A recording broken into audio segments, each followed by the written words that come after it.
కనులెత్తుచున్నాను, నేను నీ తట్టు కనులెత్తుచున్నాను. ఆకాశమందున్ ఆసీనుడా, నీ తట్టు కనులెత్తుచున్నాను, నేను నీ తట్టు కనులెత్తుచున్నాను.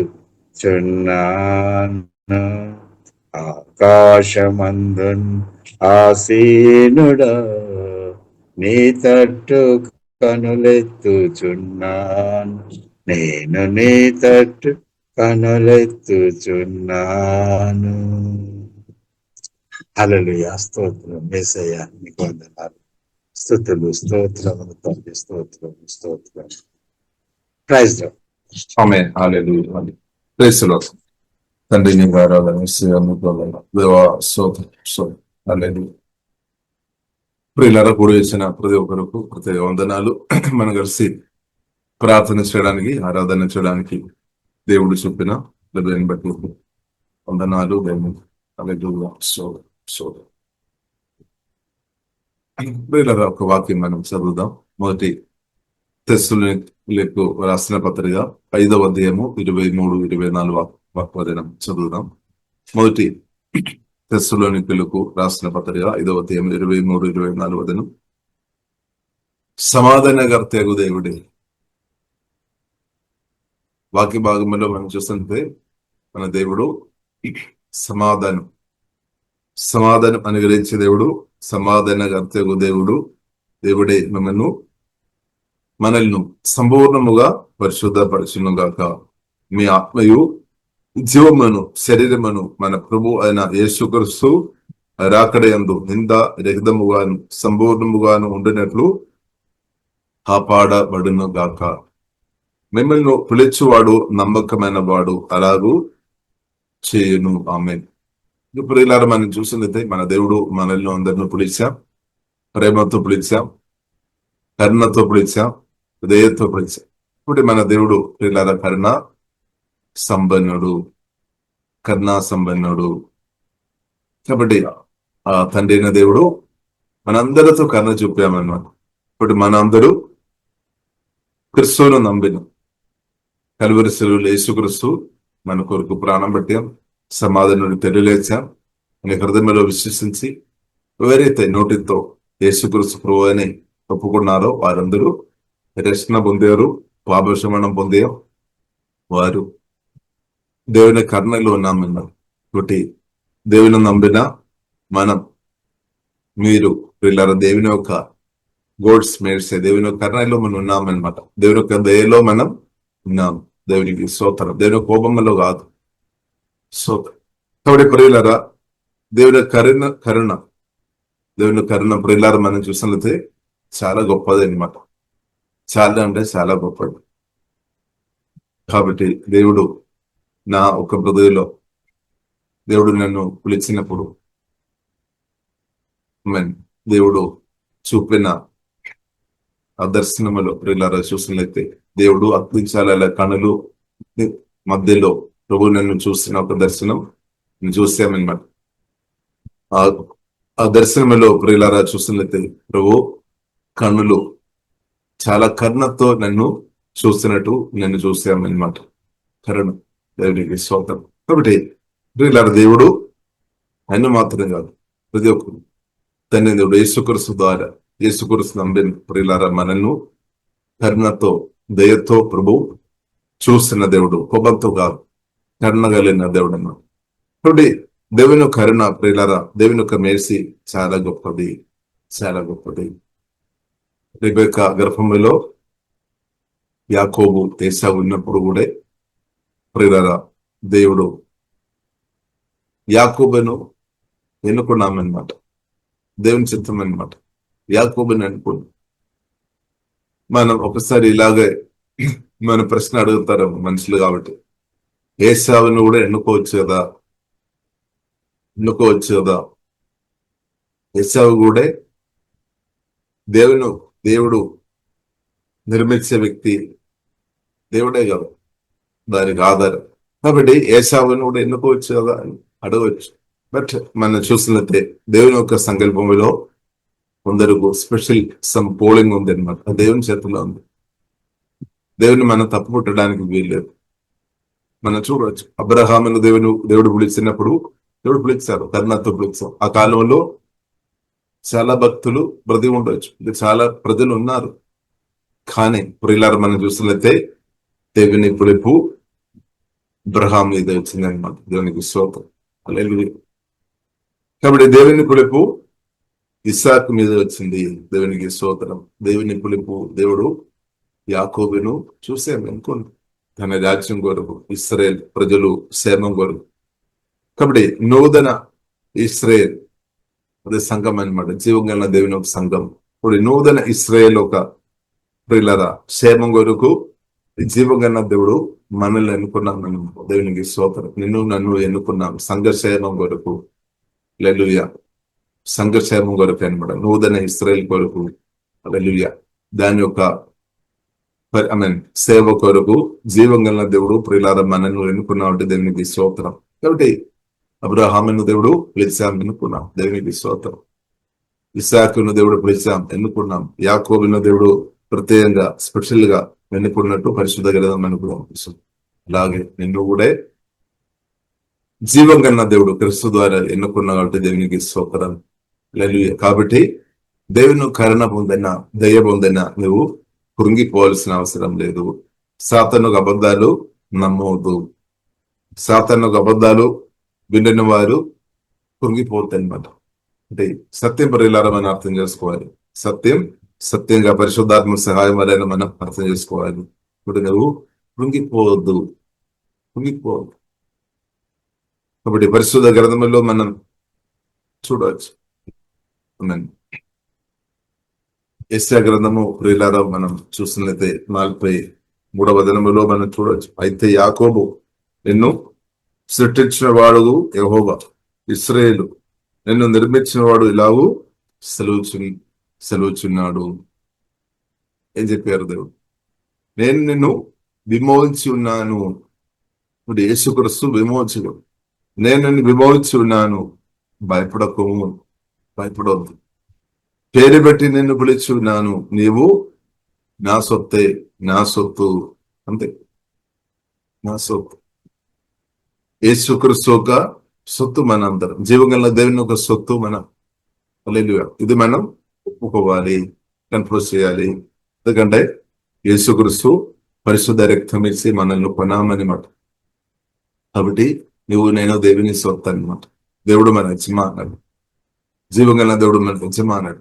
కాబట్టి దేవుడు నమ్మదైన దేవుడు, సర్వశక్తి మందుడు, సర్వజ్ఞాని, సర్వవ్యాధి. కాబట్టి మనం భయపడవద్దు. నేనేమవుతుంది, నా కుమారుడు ఏమవుతుంది, నా కుమార్తె ఏమవుతుంది, ఎలా ఉన్నా సందేహంతో నీవు ఉన్నారేమో. సందేహం, దాని వెనకే ప్రియులారకు అర్థం చేసుకోవాలి. దేవుడు కాదు, దెయ్యాలు చేయి ఉండే అనమాట. సందేహంతో ఉన్నామంటే, అనుమానంతో ఉన్నామంటే, అవిశ్వాసంతో ఉన్నామంటే, భయ ఆందోళనతో ఉన్నామంటే దేవుడు కాదు. దేవుడు మనల్ని బలపరిచే దేవుడు.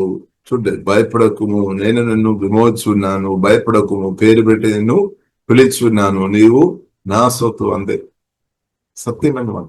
ఇది మనం అంగీకరించాలి, నా గుండె హృదయం అంగీకరించాలి. ప్రభువా, హల్లెలూయా. కాబట్టి దేవుడు మన సొత్తు, ఇప్పుడు మన దేవుని సొత్తు. అంతే, ఇదే మన ఆత్మీయ జీవితం అనమాట. దేవుడు మన దేవుడు, మన తండ్రి. హల్లెలూయా. అబ్బా తండ్రి అని పిలవడానికి దేవుడు హక్కు ఇచ్చాడు. మనందరి దేవుని పిల్లలు ఉన్న మనల్ని దేవుడు నిత్యం కాపాడితే తప్పకుండా కాపాడు. Don't worry. దేవుడు తండ్రి ఉండే అందుకొరకే బోర్న్ అగైన్ చాలా ఇంపార్టెంట్. సువార్త చెప్పడం చాలా ఇంపార్టెంట్. సువార్త విని పరిశుద్ధాత్మ సహాయం వలన కొత్తగా జన్మించిన స్థాయిలో నీవు ఉన్నామంటే ఇంకా భయపడాల్సిన అవసరం లేదు. వాక్యం ద్వారా పరిశుద్ధాత్మ వలన కొత్త జన్మించిన అనుభవంలో నీ కుమార్తె, నీ కుమారుడు ఉండే నీవు భయపడాల్సిన అవసరం లేదు. తండ్రిగా నీవు భయపడాల్సిన అవసరం లేదు. తల్లిగా నువ్వు బాధపడాల్సిన అవసరం లేదు. పరలోక తండ్రి చూస్తాడు, పరలోక తండ్రి ఉన్నాడు, దేవుడు చూస్తాడు. కానీ దేవుని ఆశ్రయించాలి, ట్రస్ట్ చేయాలి. వాక్యం ద్వారా పరిశుద్ధాత్మ వలన కొత్తగా జన్మించిన మనం జీవం కలిగిన దేవునిలో ఖచ్చితంగా ఆశ్రయించాలి. అదే తగ్గింపు అనమాట. కొందరు టెస్ట్ చేస్తాడు జీవం కలిగిన దేవుడు, కొందరు టెస్ట్ చేయలేదు. ఈ ప్రార్థనలో పాల్గొంటున్న మీరు జీవం కలిగిన దేవునిలో ఆశ్రయించే వ్యక్తి అన్నమాట. స్తోత్రం. మీరు ప్రార్థనలో పాల్గొందడం అంటే దానికి అర్థం మీకు తగ్గింపు ఉన్నామన్నమాట. కొందరు మనం చూడవచ్చు 100 సారి పిలిచినా రాదు, పట్టించుకోవడం లేదు, పిలుపు పట్టించుకోవడం అంటే దానికి అర్థమైనది విలువబడం లేదన్నమాట. మాటకు విలువబడం లేదు. పిలిచిన వ్యక్తి రమ్మని పిలిచినప్పుడు ఆ వ్యక్తిని గౌరవించే, ఎదుటి వ్యక్తి గౌరవించే స్థాయిలో ఉంటే వారు వస్తారు, లేదంటే రాదు. కాబట్టి ప్రియుల మనం చాలా పిలుపు ఉందన్నమాట. కాబట్టి ఎవరినైతే గౌరవిస్తారో, ఎవరికైతే ఇంపార్టెంట్ ఇస్తారో వారు పిలిచినప్పుడే వెళుతారు. ఇలాగే ప్రియులారా మనం చూస్తుంటే దేవుడు మనల్ని పిలిచాం, దేవుడు మనం ఎన్నుకున్నాం, దేవునికి స్తోత్రం. కాబట్టి ప్రియులారా దేవుని యొక్క మాటలకు మనం పట్టించుకోవాలన్నమాట. దేవుని యొక్క మాటను మనం తిరస్కరించవద్దు. హల్లెలూయా. కాబట్టి మనం అందరం దేవుని మాటను అంగీకరించిన వారు, మనం తిరస్కరించే వారు ఉండవద్దు. దేవుని మాటలు, దేవుని పిలుపు పోలి మనం తిరస్కరించవద్దు.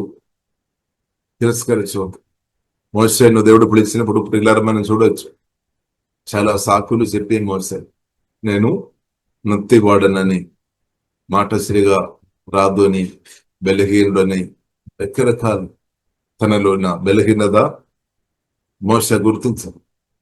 ఒకటి ప్రియులారా మనం అర్థం చేసుకోవాలి, నాలో బలహీనత పొదువు ఉండవచ్చు, కానీ మనల్ని పిలిచిన సర్వశక్తి మందున దేవుడు మనల్ని పిలిచాడు. ఆ దేవుల్లో ఏమాత్రం పొదువు లేదు ప్రియులారా.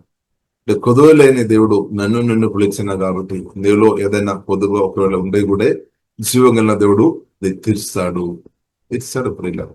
దేవుడు ఉన్నాడు. ఇప్పుడు ఏం చేసుకోవాలి? దేవుణ్ణి ఆశ్రయించాలి. జీవం కలిగిన దేవుడు ఉన్నాడు కాబట్టి దేశి జీవం కలిగిన దేవునిలో నిజంగా ఆశ్రయిస్తున్న వారు కంప్లైంట్ చెప్పలేదన్నమాట.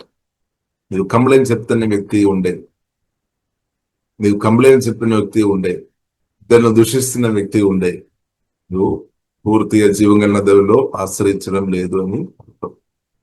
ఇక్కడ జీవం కలిగిన దేవునితో మాట్లాడిన తర్వాత ఇంకా కంప్లైంట్ చెప్పే ఉండలేదన్నమాట. దేవుడు మన ప్రార్థన ఆలగించే దేవుడు, దేవుడు మనకు సహాయం చేసే దేవుడు. అది మన అబ్రహాములో చూడవచ్చు. వాగ్దానం దేవుడు చేస్తే మంచి కుమారుని అనుగ్రహిస్తామని దేవుడు ఆమె వాగ్దానం చేసాం, ప్రొమిస్ చేసాం. కానీ అనుకున్న సమయంలో అబ్రహాం సార్ అనుకున్న సమయంలో జరగలేదండి. కానీ సనగలేదు, గుణగలేదు, అది సనగలేదు, గుణగలేదు. కానీ వారు దేవుని ఆరాధించుకొని ఉన్నాం, దేవుని స్తుతించుకొని ఉన్నాం, దేవుని మహిపరుచుకొని ఉన్నాం. ఎందుకంటే తెలుసు పిలిచిన దేవుడు సర్వశక్తి మంతుడు, మామూలు కాదు.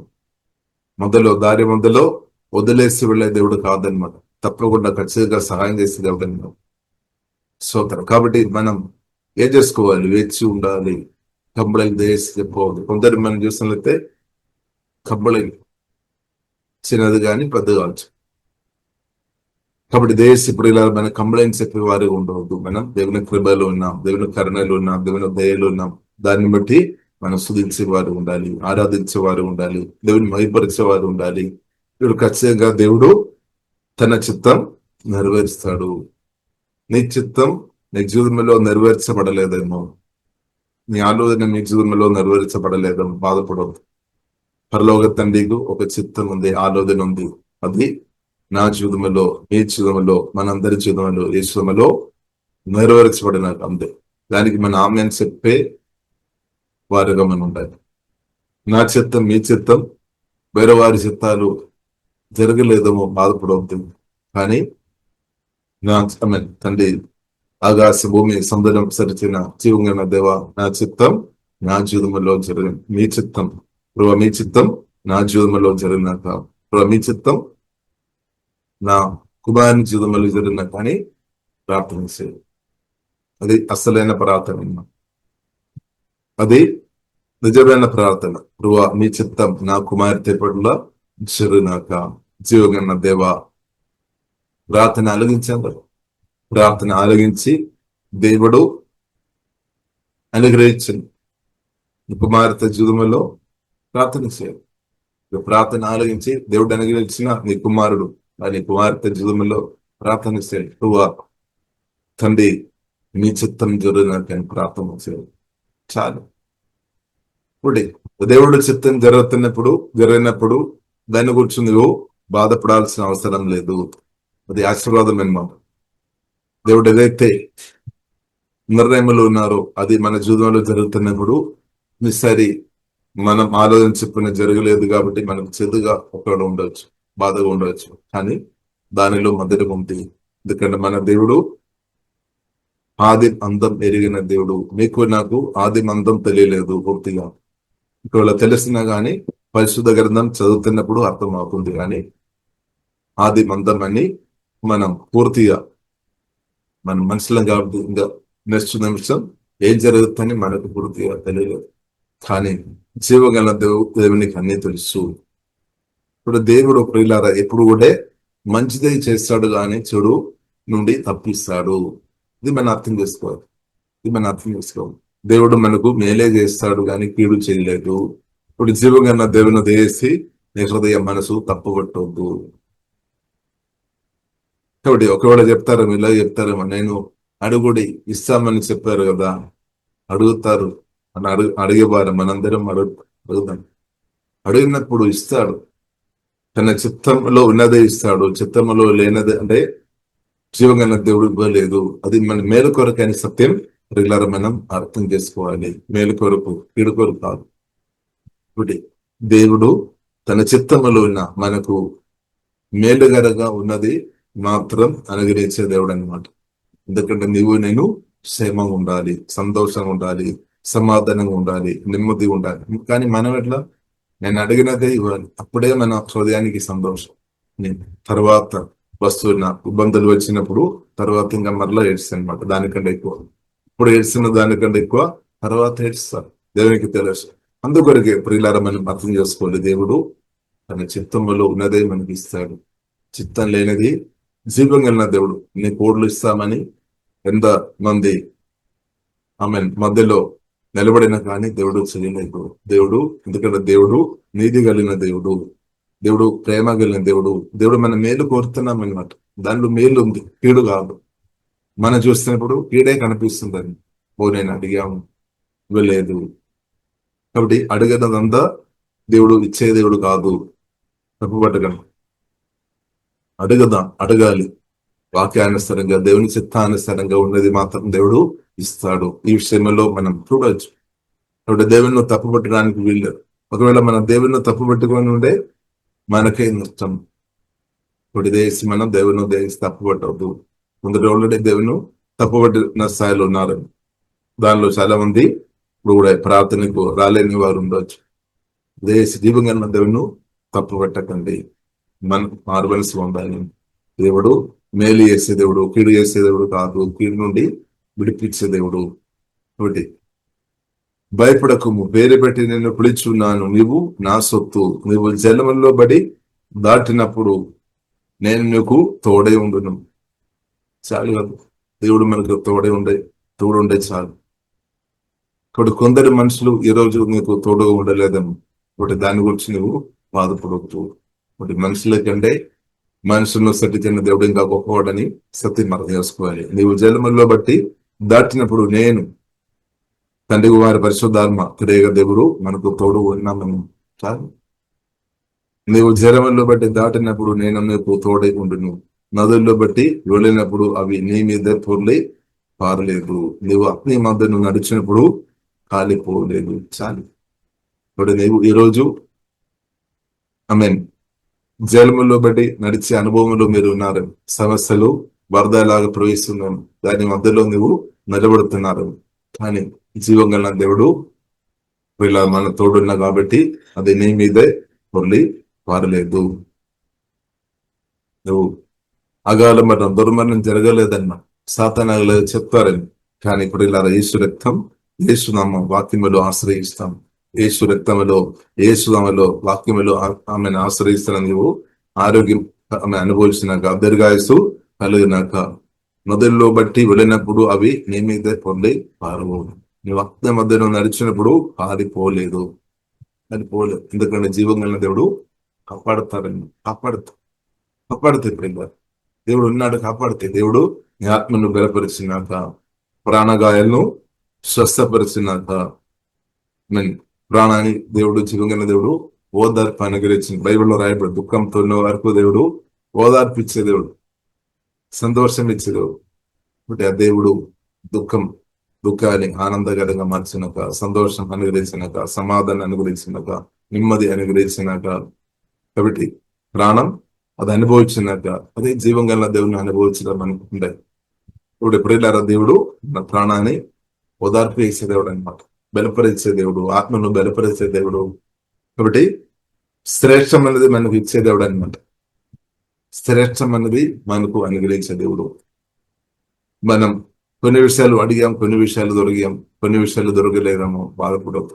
దేవుడు మనం ఇలా చెప్తారని, నేను అడిగాం కదా, నాకు కొన్ని దొరకలేదు కాబట్టి ఇంకా దానికంటే శ్రేష్టం అనేది ప్రభు ఇస్తాడా?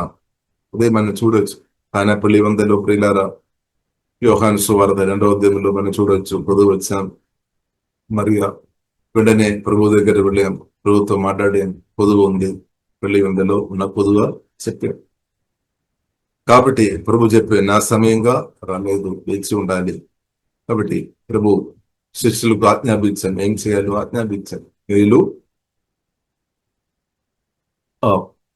హల్లెలూయా పాత్ర అందోడు నింపి తీసుకొని వెళ్ళు ఉంది. కాబట్టి ప్రియులారా మనం చూసినట్లయితే ద్రాక్ష రసంగా మార్చబడాం, శ్రేష్టమని. కాబట్టి ప్రియులారా మనం చూసినట్లయితే శ్రేష్టం అనేది జీవం కలిగిన దేవుడు మనకు అనుగ్రహించే దేవుడు.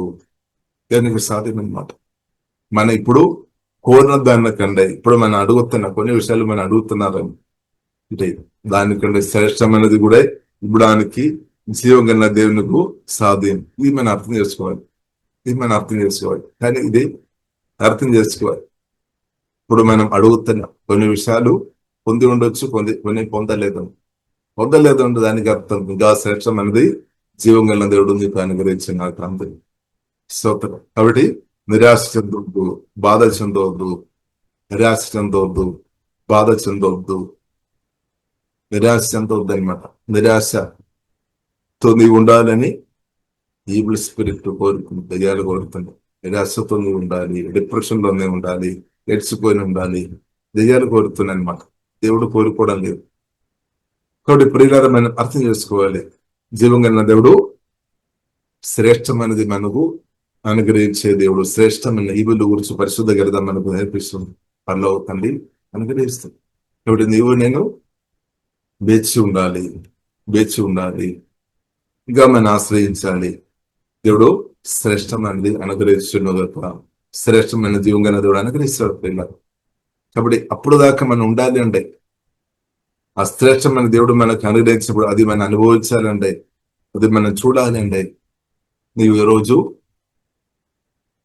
యేసు రక్తం, యేసునామం, పరిశుద్ధాత్మలు ఆశ్రయించుకొని దేవుని మహిమపరిచే వ్యక్తి ఉండాలి. ప్రభువునందు ఆనందించే వ్యక్తి ఉండాలి. దేవుని ప్రశంసలో ఆనందించే వ్యక్తి ఉండాలన్నమాట. దుఃఖం, నిరాశ కాదు, దాన్ని ఓవర్కమ్ చేయాలి. దుఃఖం, నిరాశ, బాధ, టెన్షన్, భయ, ఆందోళన నన్ను యేసునామలో ప్రార్థన ద్వారా స్పిరిచువల్ వార్ఫేర్ లో మనం ఉన్నామన్నా. మన హృదయంలో, మన మనసులో యుద్ధం నడుస్తుంది అనమాట. దానిని యేసునామలో ఉన్న ప్రార్థన ద్వారా దాన్ని జయించుకోవచ్చు అనమాట. ఇప్పుడు ఈ సముద్రంలో అలలు ఎలాగైతే వస్తుందో అలాగే నీ హృదయంలో భయాందోళన, దుఃఖం, నిరాశ, బాధలు అలలు ఎలాగే మరలా ఇలా వచ్చి ఇబ్బంది పడుతుంది. కానీ ఏం చేసుకోవాలి? మెలుకోగలిగి ప్రార్థన చేయాలి. శోధనలో పడకుండా ఉండాలంటే మెలుకోగలిగి ప్రార్థన చేయమని ప్రభు చెప్పారు. కాబట్టి ప్రార్థన పెంచుకోవాలి, తగ్గించను కాదు. కొందరు మనం చూసినట్లయితే ప్రార్థన తగ్గించే వారిగా మనం ఉండదేసి ప్రార్థన ఎంకరేజ్ చేసుకోవాలి. సమస్యలు ఉన్నప్పుడు శోధనలో మీరు వెళుతున్నారేమో, యేసు నామములో నా స్తుతి, ఆరాధన, ప్రార్థన తగ్గించడం కాదు, ఎక్కువ చేసుకోవాలి. ఇంకా ఎంకరేజ్ చేసుకోవాలి. పాటలు పాట ఎంకరేజ్ చేసుకోవాలి. ఆరాధించుకోవడం ఎంకరేజ్ చేసుకోవాలి. వీరు చెడు మాటలు వినోదు. దుష్ట ఆలోచన. కీర్తనలు 1వ అధ్యాయంలో చూడవచ్చు, 1వ వచనములో దుష్ట ఆలోచన, దుష్టులు ఆలోచన మనం వినొద్దు.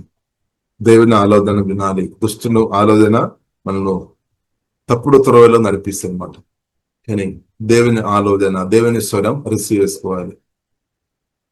కాబట్టి ప్రియులారా, మన దేవుని ఆలోచన రిసీవ్ చేసేవారు ఉండే, దేవుని వాక్యాలు మనం ధ్యానించేవారు ఉండాలి. అలా ఉంటే ఏమవుతుంది?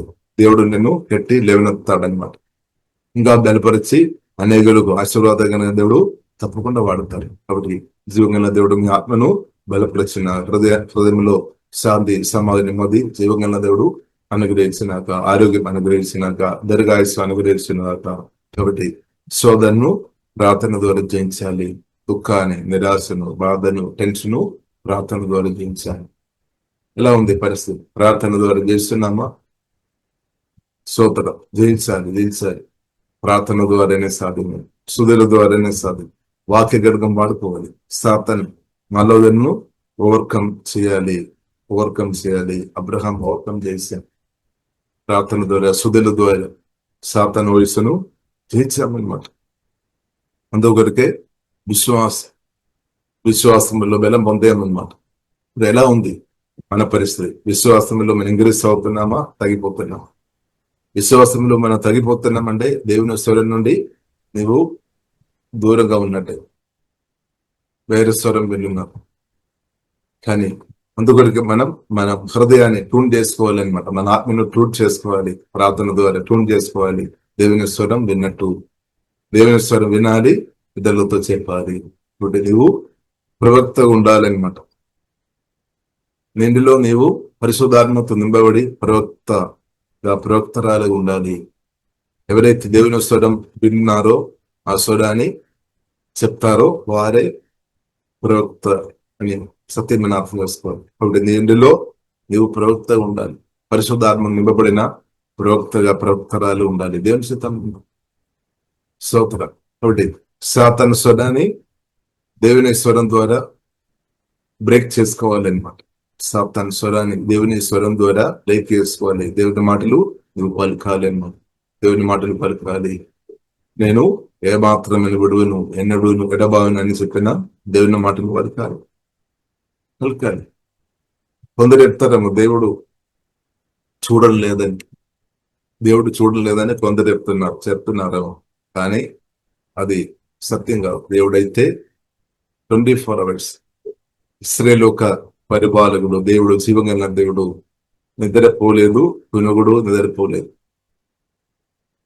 కాబట్టి ఈ రోజు మనం ఈ పగటి వేళలో మనం లేచి మనం మాట్లాడుతున్నామంటే, ప్రార్థన చేస్తామంటే, ఆరాధన అర్పించామంటే దేవుడు కనులు మన మీద ఉన్న కాబట్టి అన్నమాట. దేవునికి స్తోత్రం. దేవుడు రాత్రి అంతా మనను చూసాము, కాపాడే. హల్లెలూయా. రాత్రి మాత్రం కాదు, పగటి వేళలో కూడా కాపాడే దేవుడు. రాత్రి పౌడు దేవుడు మనను చూస్తున్న దేవుడు అన్నమాట. అన్ని ఎరిగిన దేవుడు ఉన్నాడు. దేవుడు చూస్తున్న దేవుడు, ఎరిగిన దేవుడు. కాబట్టి ఆ దేవుడు ఖచ్చితంగా తన చిత్తానుసారంగా నాకు మీకు సహాయం చేస్తాడు, లేపుతాడనమాట, హెచ్చిస్తాడు. దేవుని చిత్తం వరకు లోబడాలి. ఒకటి దానిలో గొప్ప ఉదాహరణ యేసుక్రీస్తు అనమాట. యేసుక్రీస్తు ఫిలిప్పీయులకు రాసిన పత్రిక 2వ అధ్యాయంలో మనం చూడొచ్చు. తండ్రి చిత్తం యేసుక్రీస్తు స్పష్టంగా గ్రహించాము. ఒకటి మన పరిస్థితి ఎలా ఉంది? దేవుని చిత్తం స్పష్టంగా మనం గ్రహించామా? తండ్రి చిత్తం యేసుక్రీస్తు స్పష్టంగా గ్రహించాము. కాబట్టి తండ్రి చిత్తానికి లోబడాం. మరణం దాకా లోబడాం. ఇలా దానికి అర్థం ఏంటిది? నీవు నేను బ్రతికినంతకాలం, చివరి రోజు దాకా ఈ భూమిలో దేవుడు ఆయుస్సు ఇచ్చిన చివరి రోజు దాకా నీవు నేను జీవగల దేవునికి లోబడే కృప దేవుడు మనకు అనుగ్రహించినాక, దేవునికి లోబడే కృప దేవుడు తగ్గిపో. హల్లెలూయా. దేవునికి లోబడాలి.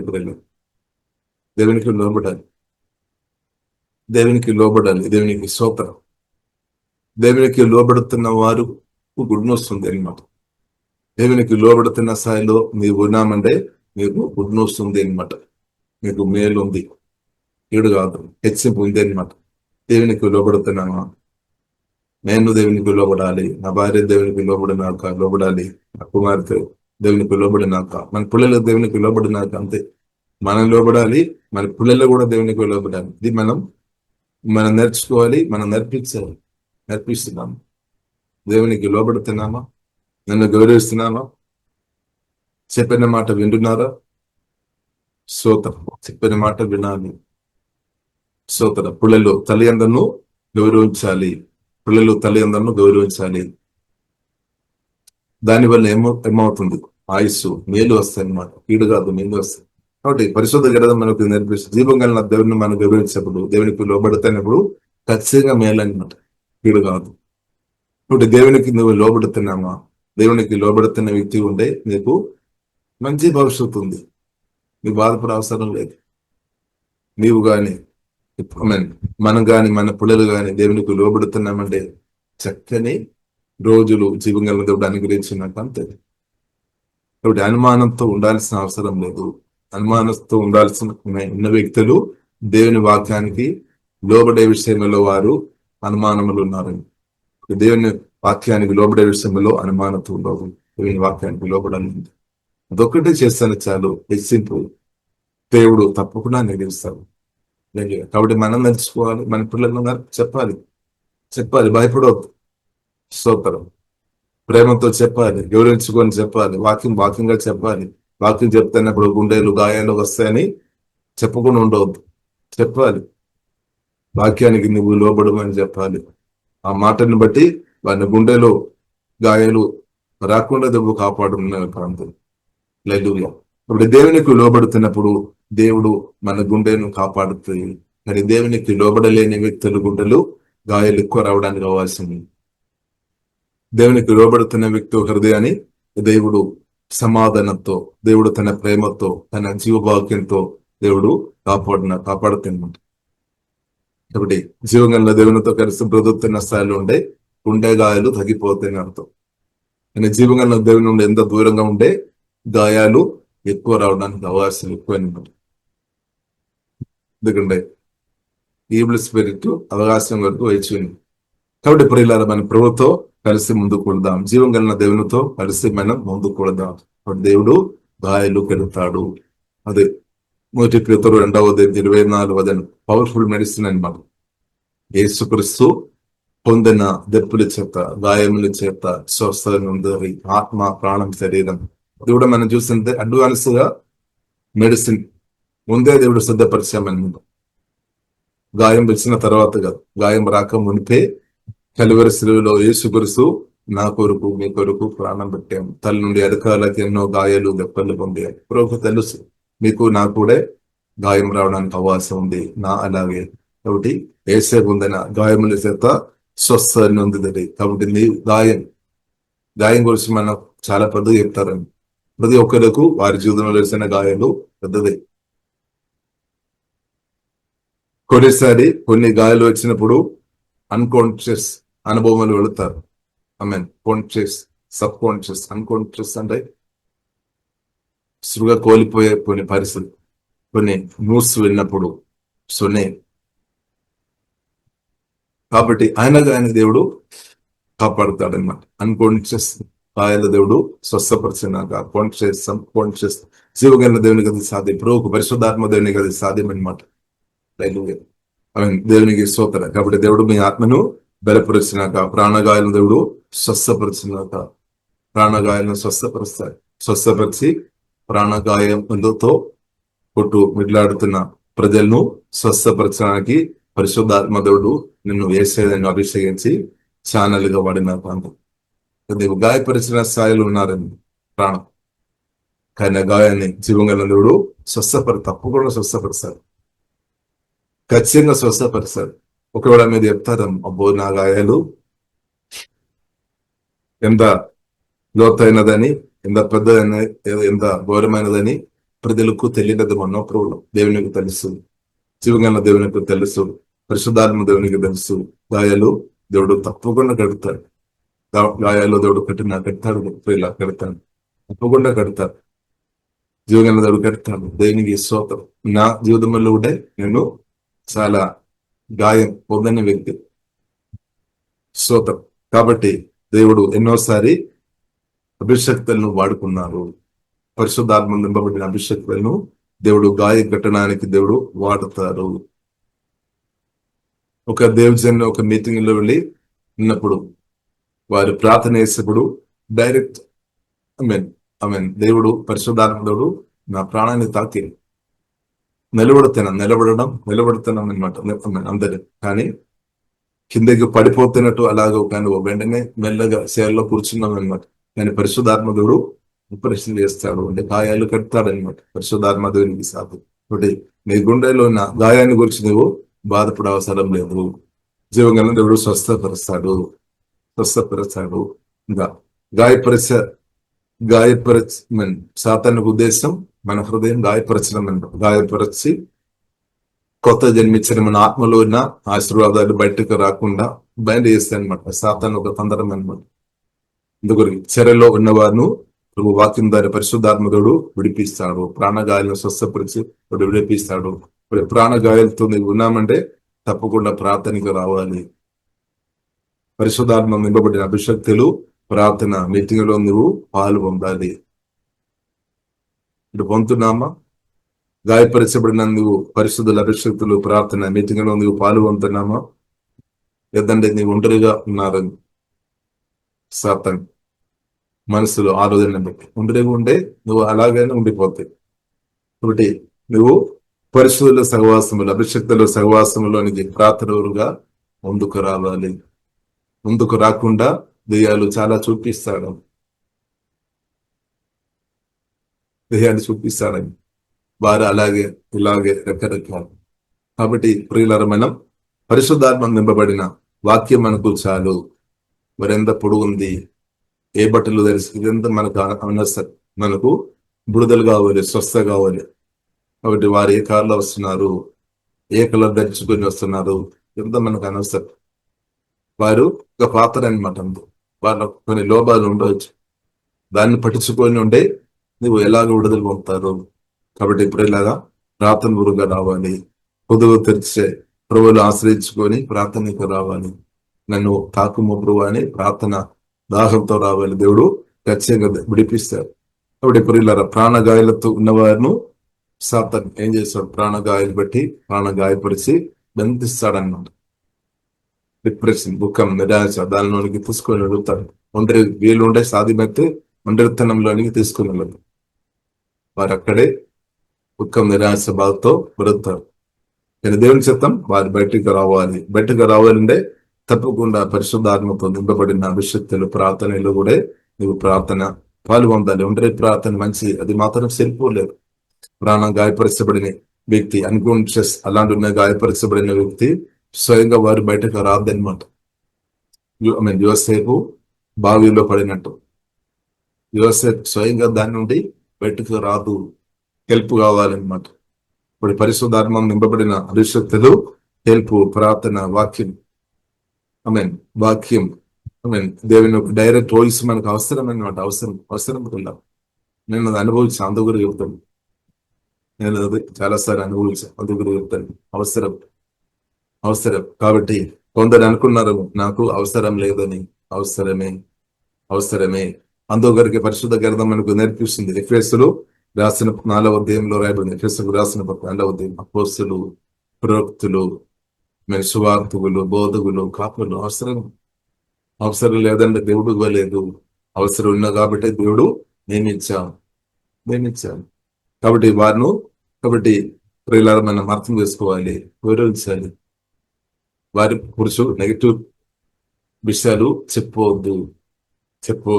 ప్రత్యేక మీటింగ్ లో ఇస్తున్న వారు నెగిటివ్ విషయాలు బయట చెప్పవద్దు. మీ కొడుకుతో, కుమారునితో, భర్తతో, భార్యతో, మీ దగ్గర ఉన్న వారితో నువ్వు నెగిటివ్ విషయాలు ప్రచారం చేయవద్దు. కూడా నీ ప్రచారం చేసి ఉంటే అదే వారు ఆశీర్వాదం పొందడానికి ఆ మాటలు అడ్డుపడతాయి. వారి తర్వాత ప్రార్థనకు రాదు, సహవాసంలో రాకుండా అవుతాయి. కారణం నీ చెప్పిన నెగిటివ్ మాట అన్నమాట. తర్వాత నీకు 100 మాట చెప్పినా కానీ నెగిటివ్ మాట ఒక్కటి పట్టుకొని వారు అక్కడ నిలబడు. ఇప్పుడు దేశి వాక్యం ద్వారా పరిశుద్ధాత్మలో కొత్త జన్మించిన మనం నెగిటివ్ విషయాలు ప్రచారం చేయవద్దు. మంచి దేవుడు చేసిన మేలు చెప్పండి. దేవుడు నీ జీవితంలో ఒక మేలు కూడా చేయలేదంటే చెప్పకండి. చేసి ఉండి చెప్పండి, నోరు తెరవండి దాని కొరకు నోరు తెరవండి చెప్పండి. దాని వలన ఎదుటి వింటున్న వారు విశ్వాసం ఇంక్రీస్ అవుతుంది, వారు విడుదల పొందుతారు. అదే మనం చూడవచ్చు, నయమాన కుష్ఠరోగం స్వస్థపరిచే విషయంలో చిన్న ఆమె యొక్క మంచి మాటలు, చిన్న అమ్మ గాని ఒక మాట దానికి సోదరు. ఆమె ఒక దాసురాలుగా బానిసగా ఉన్నాం, కానీ ఆమె చెప్పిన మాటలు దేవుని స్వరం వినిపించామన్నమాట. ఇశ్రాయేలులో దేవుడు ఉన్నాడు, ప్రవక్త ఉన్నాడు అని చెప్పాడు. సోదరం చెప్తున్నామా? పరిశుద్ధాత్మతో నింపబడిన దైవజనులు ఉన్నారని మాకు ఉన్నారు, మనం లేదు అని చెప్తున్నారని. కానీ ఆ చిన్న ఆమె చెప్పారు, మేము జీవం కలిగిన దేవుడు ఉన్నాడు, ఇశ్రాయేలు దేవుడు ఉన్నాడు, జీవం కలిగిన దేవుని సంబంధం కలిగిన అభిషిక్తుడు ఉన్నాడు చెప్పారు. కాబట్టి అది విన్నగానే నయమాన్ని స్పందించారు. ఎందుకంటే నయమానికి కావాలి, స్వస్థ కావాలి. అంటే నువ్వు చెప్తున్నప్పుడు స్వస్థ కావాల్సిన వ్యక్తులు, విడుదల కావాల్సిన వ్యక్తులు, ఆశీర్వాదం అనుభవించాలని కోరుకున్న వారు వస్తారు, మిగిలిన వ్యక్తులు రాదు. దాని గురించి బాధపడకండి, స్తోత్రం. బాధపడకండి. పురోనందు కొందరు రాలేదు అంటే మనం బాధపడవద్దు. ఆశీర్వాదం అనుభవించాలి అని దేవుని చిత్తంలో ఉన్న వారు వస్తారు, కోరుకున్న వారు వస్తారు. అంటే నయమాన్ ఎంత ఖర్చు అయినా పర్వాలేదు, పరిగెత్తుకొని వెళ్ళారు. స్తోత్రం. ఖర్చు చూడవద్దు అనమాట, ఖర్చు చూడవద్దు. దేవుని సన్నిధిలో ఆ సమయంలో, ప్రార్థన సమయంలో వెళ్ళాలి, పాలు పొందాలి, ఆరాధనలో పాలు పొందాలి, స్తుతిలో పాలు పొందాలి, వాక్య ధ్యానంలో పాలు పొందాలి. దానివల్ల మనకు ఆశీర్వాదం ఉంది. వెళ్ళాము, విడుదల పొందాము, స్వస్థ పొందాము. నయమాన్ కుష్ఠరోగం నుండి బయటపడాము. కారణం ఏంటిది? చిన్న ఆమె చెప్పిన దేవుని గొప్ప మాట రిసీవ్ చేశామన్నమాట. కొన్ని ఆడంగాలు తన సొంత మనసే అడ్డుపడాము. మాకు కూడా ఉంది కదా, మా దగ్గర కూడా ఉంది కదా, ఇంకా నేను ఎందుకు వెళ్ళాలి? ఒకటి అభిషేకం నింపబడిన దేవుజనుల దగ్గరే నీవు వెళ్ళాలి, అంతే. అదేం చిత్తం అనమాట. నేనెందుకు వెళ్ళాలి? వారు నా దగ్గర రావాలి కదా. చూడండి, అలాంటి నాలదైన కలిగిన వారు ఉండొచ్చు. నేనెందుకు వారి దగ్గర రావాలి? వారు నా దగ్గర రావాలి కదా. స్తోత్రం. అలాంటి ఉన్న వ్యక్తులు కూడా విడుదల పొందడానికి సమయం పడుతుంది. రక్తస్రావంతో ఉన్న ఆమె స్త్రీ రోడ్డు దగ్గరికి పరుగుతుకొని వెళ్ళాలి. ఆడంగాలు ఉంది, మీకు కూడా కొన్ని ఆడంగాలు ఉండవచ్చు. దేవుని స్థానంలో రావడానికి చాలా మంది ఆడంగాలు ఉండొచ్చు. నన్నగానే వెళ్ళాలి, అంతే, నన్నగానే వెళ్ళాలి. కాబట్టి నాకు ఆడంగాలు ఉంది కాబట్టి నేను వెళ్ళడం లేదు అని నువ్వు చెప్పిన వ్యక్తి ఉండే ఈ విడుదల టైం పడుతుంది అన్నమాట, సమయం పడుతుంది. కాబట్టి ఆడంగాలను జయించాలి, ప్రార్థన ద్వారా, శక్తి ద్వారా జయించాలి, విశ్వాస ద్వారా జయించాలి. స్వస్థ కావాలా, స్వస్థమైన విడుదల కావాలా, తప్పకుండా నీవు సహవాసంలో వెళ్ళాలి. ఆడంగాలు ఉంది అని చెప్పుకొని ఉండే అదే నీకు కనిపిస్తుంది. హృదయనంతకాలం అదే నువ్వు అనుభవిస్తుంది.